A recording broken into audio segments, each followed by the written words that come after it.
বাংলাদেশের মানুষ রক্ত দিতে জানে, রক্ত দিয়েছে।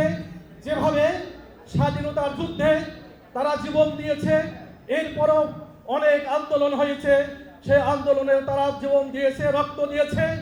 24-এর বিপ্লবের মাধ্যমেও যেভাবে ফ্যাসিস্টদেরকে বিদায় করেছে, তেমনিভাবে আগামীতেও যদি কোনো শক্তি আবার যদি মানুষের অধিকার হরণ করতে চায়, আবার যদি ফ্যাসিস্টকে কায়েম করতে চায়, তাহলে এদেশের মানুষ ঐক্যবদ্ধভাবে বাংলাদেশে আর কোনো ফ্যাসিস্টকে কায়েম হতে দিবে না ইনশাআল্লাহ।